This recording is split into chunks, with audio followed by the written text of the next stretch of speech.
Kia ora koutou and welcome to the Greater Wellington Business Growth and Support Virtual Conference. My name is Angela Caves and I'm the Digital Events Manager with Digital Boost. This afternoon I'm joined on this webinar by my collaborating partners Talay and Janine from connected.govt.nz. Welcome guys, thanks for joining me. This afternoon we're going to hear from our lovely co-hosts from the networkers. We are going to be talking to Maria and Azu shortly. Welcome to our audience who are joining us on the webinar. Thank you for giving up your time today to be here. And to those who are joining us via our live stream on either Facebook, LinkedIn or YouTube, welcome along. We've wrapped up our opening session this afternoon and we heard all about Connected and what they do. So if you would like to watch that, there will be an available video to view post the conference and we will distribute links for that probably early next week. Just a few webinar housekeeping rules. We can interact with you guys via chat or via the Q&A functions of the webinar. So if you do have any questions for our team from the networkers, please just drop them into the chat. And as we go, we'll put some links and bits and pieces in there for you as well. But ask anything and everything via the chat or the Q&A functions. All right, it's my pleasure to introduce Maria and Azu from the networkers. Hand over to you guys and let you kick into it. Thank you.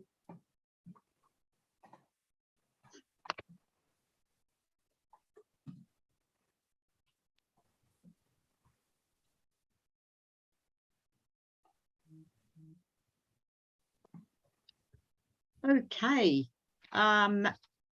Good afternoon, kia ora. My name's Maria Gold. I am the Creative Director of the Networkers and I'm joined by Azu, who is our Wellington facilitator and also sits on our advisory board. So today, we are going to look at business networking. It's what we've been asked to talk about. So what are the challenges that you have as a business owner? What is business networking? Why would you bother? Are there any advantages? How do you go about it? And then the Wellington networking opportunities. So the last 2 points will be covered by Azu. She will take over at that stage. So the networkers, our passion is to create environments that empower people, so you, the business owners, to become the best version of yourselves in all aspects. That includes your business. So one of the things I've discovered is that as people come along with an idea, then ramp it up and step into that business, slowly but surely they change and evolve to become that business owner, to own their business, to work out where it's going. And as networkers, we believe that everyone needs a community to identify with. It's a very lonely journey out there as a business owner, sitting at home, trying to work out how the hell to do things. And with the networkers, we believe in collaboration and building synergies to build win-win solutions. And we see huge amounts of evidence of that on a weekly basis. And that all adds up to working for the good of all, always benefiting the businesses, their owners, their clients, and our local communities.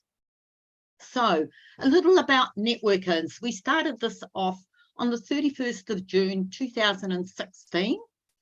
6 years later, we are at the stage where we have 2 groups in Wellington, 2 in Blenheim, 3 in the Nelson Tasman region, 16 within Christchurch itself, 3 in the Rolleston area, a 4th one to start in August. So that's 2 in Rolleston, 1 in Lincoln, and 1 coming to Darfield.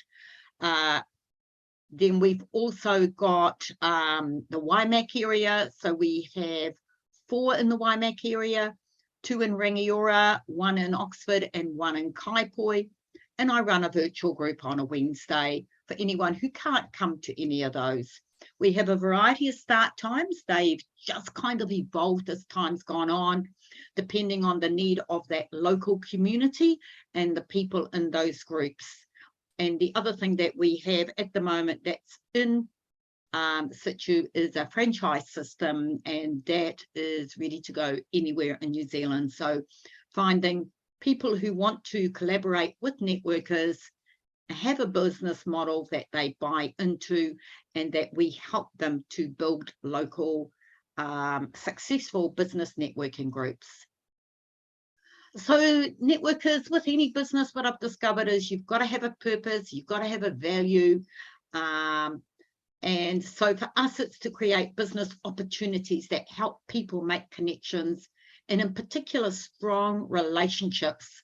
And we find that people within our groups are innovative, they're inspiring, they're positive, and they're in that local community, which is the really important part. We run businesses for an hour, the meetings. We have introductions and general sharing. Then we have a presentation, a 15 to 20 minute spot about a business owner or a topic that is of use, etc. And then we break into smaller groups to actually do some networking with 4 or 5 people around the group and getting 4 or 5 minutes each. So it becomes a more intimate conversation. What I've also discovered, and what was told to me right at the beginning when I was setting up networkers, is you must have values. Values become the pillar of your organization, and they hugely influence your culture and the expectations of the people that are within the groups. And so ours are, we do what we say, we create opportunities for everyone, we give you a voice, and we're fun to be with. And that means we end up with quite light-hearted, fun meetings, because basically business every day, day-to-day stuff is actually, it's quite serious and it's hard work. So why not come somewhere where you can have a laugh, where people will listen and care about you, and you can go away uplifted from the positive environment. So MBI actually states that 96% of small businesses fail in the first 2 years, and that is absolutely terrifying. So these are some of the stats, and as you can see, they're not very good. And if you've been in business more than a couple of years and you're heading towards the 5-year market, you're actually in a minority rather than a majority. So we thought what we'd do is talk about the challenges of small business owners and startups, because they're actually quite unique. And hopefully you'll identify with some of these things that we actually look at. So the first thing is to work out if you've actually got a viable idea, skill set, a potential of, does what you're passionate about, does it have the potential to give you an income? Then you need to decide, do you want a job? Is it a hobby? Or is it a business that can support you financially? And then the third thing would be to identify who are your potential clients. You know, you might make macrame hanger things, and they're going to take you X amount of time to make, and actually no one's really interested in the amount of time that you use to make them, when you actually work out what that is on an hourly basis and how much you would need to charge. It's way too much for people. So all of a sudden, is that viable? Is it sustainable or not? So then the other thing about identifying your potential clients is, what's your target market?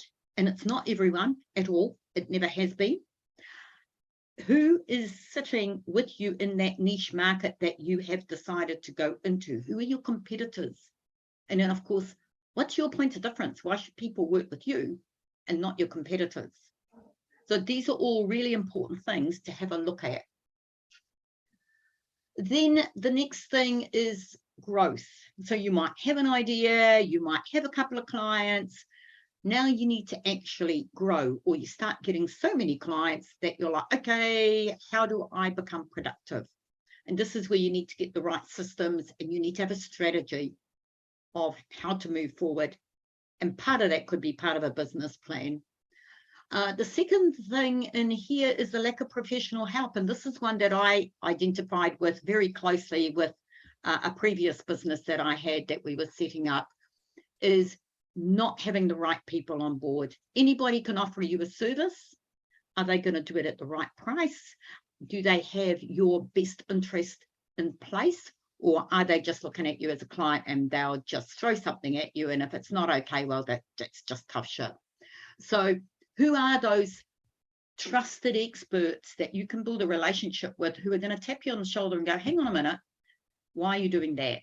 Have you thought about a better way of doing this? You need to do this. You need to file your GST. What are you doing with your account? How do you get your work out? How do you market? What does your website look like? You don't need something complicated. What can we do? And then we can grow it later. And of course, in that whole process is the cash flow and investing in the future of the business, because that's always the next thing that you need to look at. So let's go on to your actual business. Do you understand your business? And that might actually sound a little crazy, but can you sit down with someone and go, okay, this is my business. This is where I think it's going to go, but I'm not sure, and get someone to ask those hard questions to see what is the potential. And then, of course, going back to the last slide and going, well, what are those systems then? What are those strategies? Who do I talk to? Who are those experts? The next thing is marketing. Okay, there's lots of people out there doing lots and lots of things. How do you get your name and your product or your service out to the potential clients that you have identified? How do you do it? Is it on Facebook? Is it on LinkedIn? Is it through a website? Is it through word of mouth? Do you need to go door knocking? What is the right vehicle to portray your message? There's no point blasting it everywhere and then finding that there are places you're spending a lot of money and it's going nowhere. So that's quite important, to sit down with somebody who understands that and to also test and measure these things.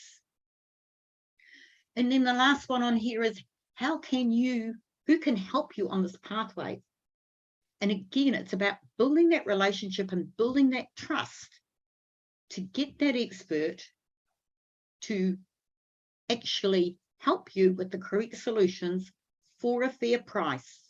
You can go to huge marketing companies. They'll cost an arm and a leg. There are other people around who do it just as well, who might be sole operators or one or two people who can give you exactly the same, if not better. You can build a relationship. You can get that individual relationship happening with them, that communication, and get something happening that you feel would work, and then review it. Keep reviewing what you're actually doing, because you actually don't know until you see what's happening. I think one of the last things, and I was at a meeting today and one of the ladies said that there's an article that has been released which is talking about the stress and the mental health of small business owners. I haven't seen it yet. She's going to send it to me. But as a small business owner or a startup, one of our biggest problems is working in isolation. Okay. And when you work on your own and you're just working with your clients, your brain can go round and round and round and round, and you have no idea whether you're on track or not, whether you're reinventing the wheel or not. What are all those simple gadgets out there that could actually help you save time and be really efficient? We don't get that from just sitting in an office. And therefore, that also affects our mental and emotional well-being, because humans are actually made to be social. Whether you're an introvert and you just need a few people around you because a huge room full is just going to do your head in, or whether you're an extrovert, you need other people around who get it. And that affects your mental and emotional well-being. And if you're anything like me, you go talk very, very enthusiastically to all your friends and family about your business and your latest project and a this and a that and whatever else. And if you look carefully in between all your enthusiasm, you'll see that while they've got a very polite smile and they might be nodding, that their eyes are actually glazing over. And if you look objectively, they don't actually get it because they work 9 to 5 for a boss. So don't bug them. Go somewhere else where you can actually get people who, when you start talking, they go, oh yeah, totally get that, been there. Okay.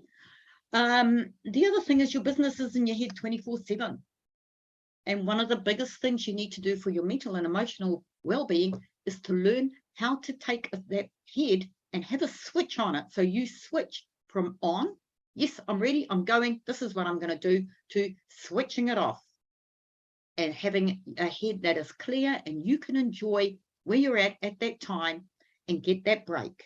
It is so, so, so important. So then the question is, where do you get support for all these things and all the other challenges that you might have? How do you add balance to your day, to your week? Okay, because you need that balance to survive. You might have a business that's sustainable, but you will burn out. You will totally become your business and become quite stressed. And I mean, really, really stressed, which means you're underproductive if you cannot get some kind of balance. So to look at this, you know, a few years old, and it's most probably a lot worse now, 25% of self-employed people and 44% of small business leaders said running a small business had negative effect on their mental and physical health. And I would even put in their social family health. After a challenging 2 years, that number has increased. And unfortunately, I haven't had enough time to get this other article to be able to put those statistics in. But everywhere we're looking, we're being told people are not coping mentally. They're not coping emotionally. Life is hard. Life is difficult, especially since from the last 2 years, and people are exhausted. So, having taken all that into account, no matter where you are in your business, whether you're a startup, whether you're beginning, whether you're a wee way along, or whether you're looking at expanding, I have discovered that my biggest challenge and that of people around me is actually not knowing what you don't know. Okay, if you know something, you can go and ask questions and you can get help. But if you don't know, then how are you meant to even ask for help? So this is where often when you're in business networking, you can actually be talking to people and someone will say to you at the table, have you thought about, did you think maybe you could? And you'll look at them, and if you're like me, your jaw will drop and go, I didn't even know that was a thing. And they'll go, well, let me tell you more about it. And then I might be able to help you, or I can get somebody to help you with it. So that is one of the things that's really amazing about business networking. So what is it? It's a group of people who have business. So business is the commonality that we all have. We tend to be ordinary, everyday Kiwis who are in business instead of a job, and we get together on a regular basis to share and to discuss and to support each other. Okay, and for me, business networking is about collaboration. It's about partnerships. It's about developing really, really strong relationships. And the relationships in a lot of groups become so strong that those people actually become your friends. And that is a wonderful, wonderful thing. So why would I bother? So I've just put a few things in here that you might look at and go, oh my God, yep, that's me. I need to expand my business, find more clients. You'd like answers to your day-to-day problems. My biggest one was always, no one understands what I'm going through.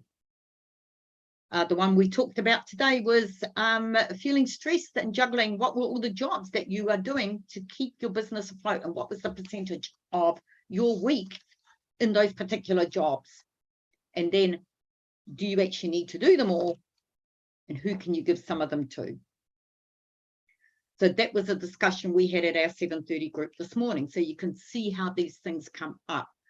You might be looking for people to help you, or you work at home all week and you see no one. So you are isolated and you need a community.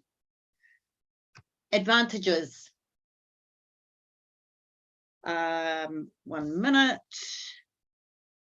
Okay, so advantages of networking: building connections, developing synergies.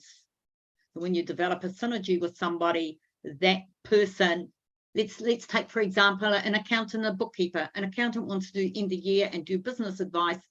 They want a bookkeeper to do all that nitty-gritty stuff and check out Xero or set someone up or whatever else.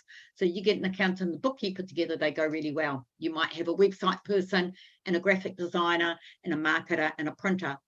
And when you think about it, things go round and round and round because each person does their bit and then hands it over to the next person. Become a team that looks after a client.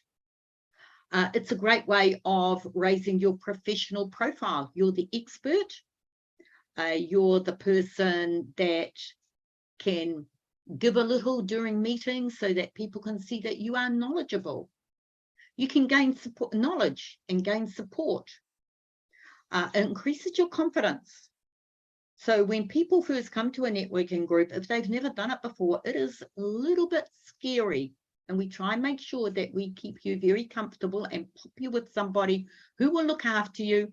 Slowly but surely, you start becoming confident and you actually start really adding value to that group. And then when someone else comes and you see that they're not that confident, you'll take them under your wing. And so it goes round and round. You will get more business. It feels great to be part of a community. They become your family, your community, and you make friends and you can give back. We have quite a lot of not-for-profits, etc., charities. We often do fundraisers in our little groups, but you can also give back with a bit of knowledge here and there. So I'm going to hand over to Azu, and she's actually going to run the next part of it, and she will tell me when she needs to have the presentation turned over on the slides. So Azu, all of yours.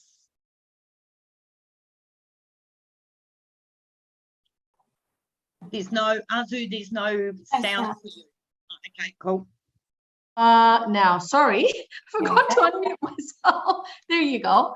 Okay, well, hi everyone. I'm just really excited to be co-presenting with Maria, and she took us through some stats, some context, and why you should bother with networking and the advantages of networking. And it's really, really important to have a clear goal before you want to join or attend a networking group. And I say this to my clients, to visitors who want to come and visit the Wellington networking groups, is have an idea as to what you would like to get out of these networking events. And, you know, Maria told us about the advantages of networking, you know, building those connections and collaborations and finding those synergies, getting that support, increasing your knowledge, making more, getting more business, and building relationships that could also turn into friendships. And so it's really, really important is to have an idea is what is that you want to bring to the table, and what would you also like to get out of the networking event, because then it's a win-win situation for everyone involved. And this will determine what kind of event or meeting that you would like to go to. So when someone visits our group, it's really important that I say to the visitors is that you have to please come and visit us, check us out, see if there's a synergy of your values with the values of networkers. Where would you sit? How would you embed yourself in the group? How would you be able to contribute?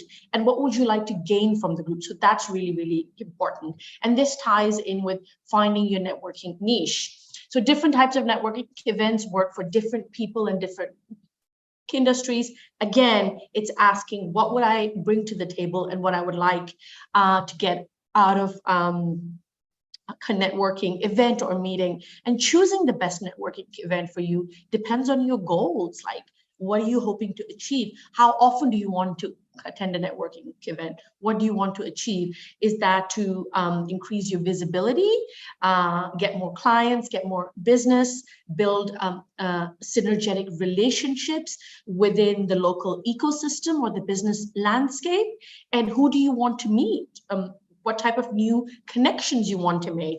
And what I always tell the members of our Wellington group is, it doesn't matter who you make connections with once you are part of a networking group, because you may never know that connection might actually know someone that could be your next client or your customer. So building those synergetic relationships is very key when it comes to networkers. And if you're in a highly specialized industry, you could try attending industry-specific networking events or meetings, or events that appeal to your clients. Again, depending what would you like to get out of that. If you're an introvert or slightly shy, then trying a networking group where you can interact in smaller groups, and this is where networkers plays in very nicely, and you can have those deeper conversations in that intimate setting that Maria talked about. This is that is very much that we provide in our groups. If you're new to networking, definitely have a plan or some sort of strategy, if I can say so. Go with a friend or a colleague. It's happened a few times that we will have a visitor come in for the 7:30 or the 9:30 group, and they won't know anyone. And it can be quite overwhelming to walk in a room and you're going, oh, where do I sit and who do I talk to? But if you have a friend or a colleague that's already part of a networking group, you can tag along with them just so you have a familiar face when you walk in, and for you to feel comfortable. Have a relevant elevator pitch or your $1 million message ready. It could just be a few sentences of who you are, what you do, and what service or product you provide. It's a really good way of telling people where you're situated, in what industry, and who you are. A good handshake and smile, friendly and relaxed. One of the things that I really, really emphasize in the groups that I run is that this is a safe space. Everyone who shows up, they're open, they're collaborative, friendly, and welcoming, and that makes a huge difference. The information that you want to receive, be curious, be inquisitive, don't be afraid to ask questions, spend more time listening and asking questions. Again, that curiosity, getting to know the other person, because those are the fundamentals of building that synergetic relationship that leads to opportunities and collaboration. The information you want to give, keep this relevant, keep this light, to the point, specific and targeted, and an introduction about you, what you do, and what you hope to achieve out of the meeting is a really quick and easy way to get the conversation going. And most of all, we really, really emphasize that we want you to have fun in networking. When people ask me about the networkers, can the two groups in Wellington, and they're like, oh, it seems a bit daunting.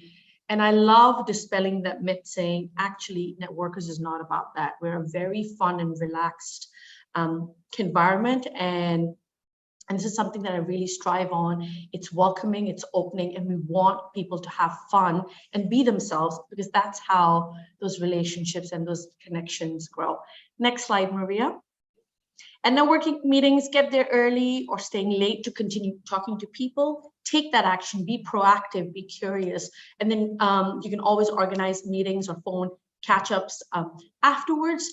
So make sure you have your business cards or some kind of contact details that you could exchange, and be interested in them and their business and the support they need. Because what you will realize is, you being interested and curious and collaborative and supportive in a networking group, that actually pays tenfold, because you may never know that you might need that support down the road, and it will be there for you. So it is very much a reciprocal and a win-win setting when it comes to networkers. Next slide. And most importantly, definitely do the follow-up with your networking contacts, and that helps to build a relationship. And whatever your goal is, it's just taking that one step closer to whatever you want to achieve. And you can do that through connecting on LinkedIn. That's quite popular in the networking groups, where people will add each other on LinkedIn during the meetings, or exchange their business card, or through Facebook. And as always, please remember to get permission from people if you're going to place them on your emailing list, because consent is important. And I love this quote.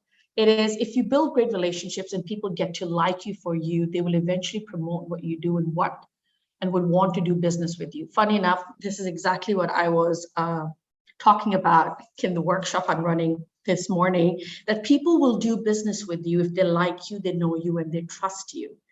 And that is the magical formula. If you have those relationships, then you don't need to ask people to promote you. They will actually support you by spreading good stuff about you through word of mouth and referring you, and that's golden. Right, so as Maria introduced me earlier on, I run the Wellington City groups, the 7:30 group and the one on 9:30 at the moment, and it's an exciting thing. I love running those groups. I'm also on the advisory board. Just really quickly, how I got to Networkers. I was a visitor 2 years ago. I was told by someone to come and check out this new networking group. And I was curious because I had been wanting to join a networking group in Wellington for a wee while. I work in the small business and startup space, so it's really important as part of my job. And personally, I like to make those connections. I went to the first networking group and there was an alignment of our values 100%, in terms of giving you a voice, coming from a place of integrity, kindness, and collaboration. So there was a lot of synergy. So for me, it was, yep, I'm going to join Networkers. And I ended up facilitating the 7:30 group. Next slide, Maria. And at the moment, we have 2 groups running Thursday mornings, 7:30 a.m. and 9:30 a.m. And they're in Wellington CBD. To be specific, it's on Lambton Quay. And it is a beautiful and diverse and rich representation of industries in both the groups. And it's interesting, both the groups are quite different in their dynamics and also in their energy, but it works.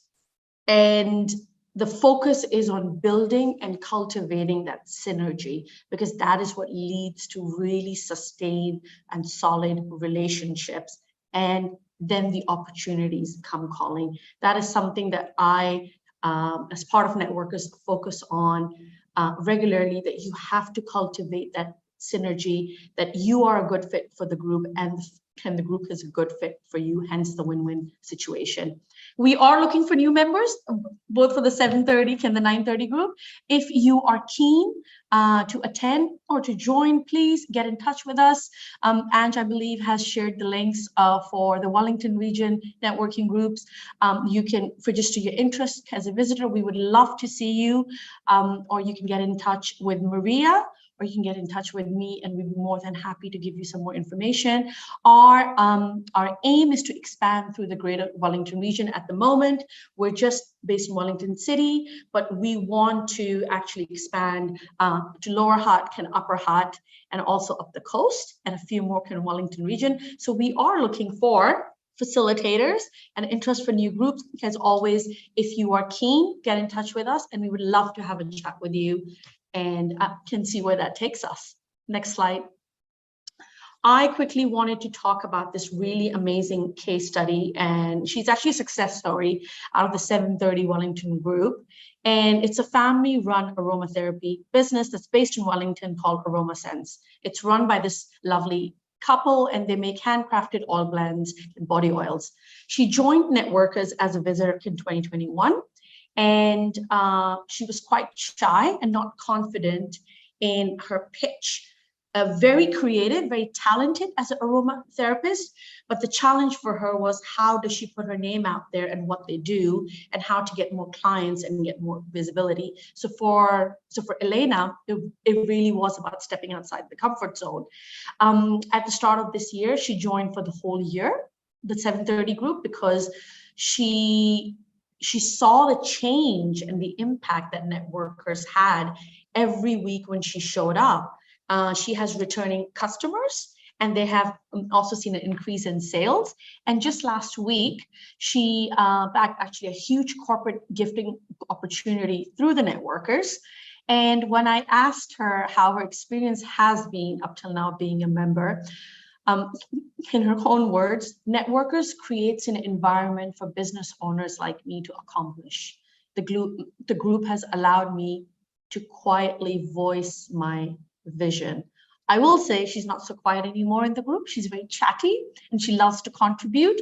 And it's just been beautiful to see her transformation as an individual and also as a business owner, as how she has come into her own and just become more connected and interactive and collaborative just through networking. So that's a beautiful journey and transformation that we get to witness every week. And yeah, and that's why we do what we do. It's providing that support and that confidence and that collaborative spirit. Next slide, Maria. I'm just going to jump in and say that this is just one of many, many stories that we have, which for me make me very, very happy and is often at the essence of what Networkers does. So, yeah. Right. True networking does not mean meeting people. It means becoming the type of person other people want to meet. And that's exactly, I think it describes Elena's journey really well. The transformation that she has gone through from being an aromatherapist now into a visible, confident business owner, pitching her business and attracting this opportunity. So that's a really beautiful way of describing her journey and why networking works. Next slide, Maria. So just some quick tips for you. What have we learned along the way? Have a passion and vision that excites you. That is so important. Having that joy feeling, because that's going to be translated into your business. Create a pathway forward, whatever that looks like. That could even mean joining a networking group and stepping outside your comfort zone. Have a trusted team of experts. Have a trusted and supported team of experts, and surround yourself with positive, honest people that are more than happy to give you that feedback and that support when needed. Trust your gut, trust your intuition. Don't deny those feelings. Whatever feels right, definitely go for it. And most importantly, more so than ever, be kind to others and especially to yourself, because as Maria said, being a business owner can be quite a lonely and a challenging and an exhausting journey, but there is help out there in terms of networking groups. So be kind to others and especially to yourself as you go on this journey, and know that there's help.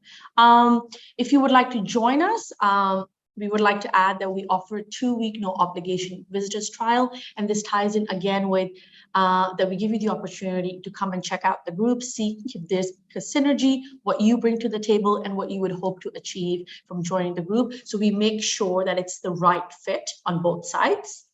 Next slide. And please follow us on LinkedIn. You can also find us on Google My Business. We're also on YouTube. We're pretty active on Instagram, and follow us also on Facebook. If you're not doing so already, we would love to hear from you. Next slide. And those are our contact details for our website or Facebook, for LinkedIn. And in terms of emails, if you want to get in touch with Maria and I about visiting any of the Wellington city groups or wanting to start another group, definitely give us an email. We would love to hear from you. And next slide. And that is the last slide. Figure out how to get into the networks, because they are what amplifies your learnings, gives you access to opportunity, information, and intelligence to know what you do. Co-founder of LinkedIn, Reid Hoffman.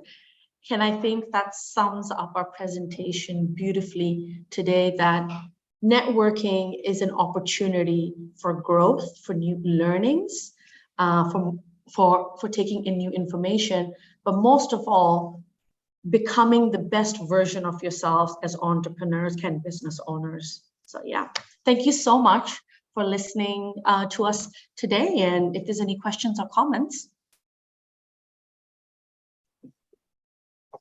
Thank you, Azu and Maria, for that.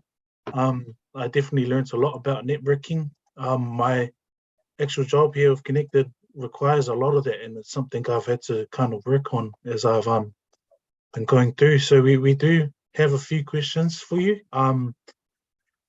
I'll start Are with you this one. based in Wellington? Yes. I'm You should based- come to one of our groups. There you go. There's my pitch. Oh, you got me. I think we've just found the guest speaker. Yes. I'll be sending you an email later on. Nice one, Maria. We'd like to Oh, have thank you. guest speakers and actually have the sort of organisations like yourselves that we connect into, so that if there's a problem or we have a question, we can come to that person. So it's very imperative for my bigger vision to be totally linked into lots of different local organisations. Yep, I'll be waiting for that email then. Thank you. Okay, then. Love it. We just got a few questions here for you, Maria and Azu. Probably this one will be aimed at Maria. Just something did stick out about business values. Do you have any tips around maybe how someone can go about figuring out what is the right values for their business when they start out? If you're the sole operator, what the business strategist did with me, they got a big piece of paper and they made me write down all of my values, all of the things that I thought were really, really important to me, because Networkers has become a reflection of who I am. So I'm very heart-based, we're very heart-based. And what were those things that I felt were integral to my business and to the people I wanted to attract? So you write them all down and then you clump the ones that are kind of similar together. And he also said, don't just write something like integrity, because integrity to one person is something completely different. Well, not maybe completely different, but a little different to someone else. So make a statement that everyone could relate to. Like if it was a builder, we do the job once and we do it properly. Yeah, okay? Nice. So Thank you for that. so if you're going to commit to something, you do it. You're going to commit to a group, you turn up. If you can't put an apology in, if you're going to commit to emailing someone about something, you do it. It's, you know, it's making that a phrase that works. And he said, no more than 5. I like that. Thank you for that valuable tip. Here's another question. It's what's the best way, I guess you'd say, you find that people are able to keep updated with any changes to the networking events in the area? To our networking events, Yeah. to our meetings. Yeah. We use text reminders that go out. We have group emails if we need to. We have a private Facebook. So when we had COVID and the lockdowns and all the other bits and pieces, we used those quite extensively. And if we had to go from a physical meeting to a Zoom meeting, that was given by email and by on the Facebook, and then also in a text reminder. So we have developed systems around, you know, all our meetings and our needs. Okay, thank you. This is the next question is, I did hear you mentioned about looking for someone to facilitate. Is there any specific sort of person or someone with a, I don't know, certain characteristic you're looking for to facilitate your guys' sessions? I think, and Azu can jump in as well, I think it needs to be something. So my thing is they've got to be someone that's local. They've got to love their community. They've got to be enthusiastic about their community, and they want to contribute back to that community. And if I could use an example, I had an older lady who'd been with us for many, many years. She lives in Oxford, which if you're going towards the Southern Alps and you blink, you've gone through it. And she came to me and went, I want to put a group together here. And I went, sure. How many people do you know? And she went, well, there's chatter, there's. And so we got together and we built a group, and that group has, I don't know, 15, 16 people in it. And it's pretty much in the middle of nowhere. So it's somebody that, and her thing, it was in her bucket list, and she wanted to give back and to bring business owners together so that they could create that magic and those relationships and those synergies in that business. You don't have to be an extrovert. You don't have to have facilitation skills as such. It's just an awareness and wanting to bring out the best in everyone else. Because as a facilitator, it's not about you. You should facilitate in such a way that actually, you know, people are almost unaware of you, apart from maybe a little bit of humor or whatever, or keeping them on time management. They're almost unaware because you keep pushing it back to the group and bringing out the best in the group and the members. So, yeah, anyone can learn if they got the right skill set. Yeah, what I will add to Maria's thing is, you don't need to have facilitation experience. You don't need to be an introvert or an extrovert, but there has to be a synergy of values that you want to give back to the community, and you want to bring business owners together in a safe space. And I absolutely agree with Maria. That is pretty much what the facilitator does at Networkers. I tell my groups all the time, I'm like, I'm just here holding space and making sure that there is a safe space for you guys to connect, build those relationships, get those opportunities, and make sure that this is a collaborative and supportive environment, because it's the members that make the group, not the facilitator. They bring their energy and their dynamism and their skill set to the group, and that is what makes the group unique. And I always say to people, it's not about Networkers, it's not about me, it's not even about the facilitator, it's always about the members. And when we make any changes or we do anything within a group, it always goes back to a question that's given to the group. What do you guys want to do with this? You know, you're the adults, you're the business owners. Where do you want to take this? Within our structure, where do you want to take this? And then we try it, and then they decide, yes, we like that or we don't.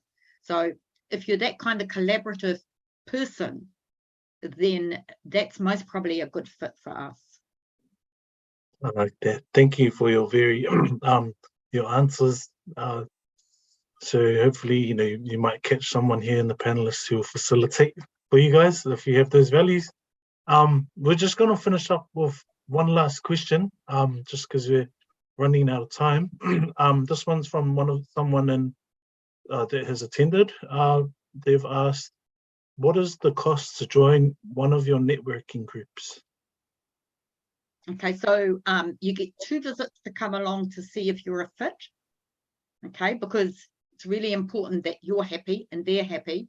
And then it's $50 a month plus GST. And for that, you have your meetings, you have your private Facebook, and you also get a profile in the directory, which is, you know, especially for new business owners, tends to throw it up in Google page 1 or 2, depending on your industry. So, and that has your socials and a bit about you and your picture and your logo, etc. So it's a representation of who you are. And we do it on a monthly. Most 98% of our people do it monthly. So if for any reason your circumstances change, then you are able to give notice to leave. It's not that we don't want to, but I don't want you paying for a whole year and halfway through going, oh, I can't do this anymore, because that's not a fit. So, yeah. Thank you very much for that. Could I just add that charities and not-for-profits are gifted memberships? Wonderful. Yeah, so we're a social enterprise, so we do gifted memberships, and that's the same with people like Connected or ACC or MSD Work Brokers or any of those professional organisations that add value. Thank you. Excellent. Thank you, Maria. Thank you, Arzo, for joining us. It's absolutely wonderful to hear about the Networkers and the great work that they're doing, not only in Wellington, but across the South Island as well. And we look forward to seeing you guys expand and supporting that as well. So thanks again for joining us. Thank you for having us. No problem. Thank you for those who have stayed. I know we've gone quickly over time. Just a quick recap on who we are and why we're here. So we've got Connected. So if you forget anything throughout this conference and you need to know where to start, jump into Connected and find an employment liaison advisor, and they'll connect you to one of the organisations that's participating in our conference, or any further contacts that they have to support what your need is. I'm from Digital Boost, so if you are a New Zealand business and you're looking at beginning your digital transformation journey and trying to get online and have that wider digital presence, please join us over at the Digital Boost Learning Platform. We've got a free tool that is able to help you run through your current digital footprint and then analyse where you're at and where you need to be going so that you can increase either your efficiency, your productivity, or your clientele base. We've got a whole support team willing and able to help you. It's been wonderful to have you alongside us this afternoon for our second session of the conference. We do have further sessions this afternoon, tomorrow, and on Thursdays, so please head over to the Connected website if you'd like to join any of those. Other than that, thanks again for joining, and it's been a pleasure to have you all with us today. Thank you. Thanks. Thank you. Bye-bye.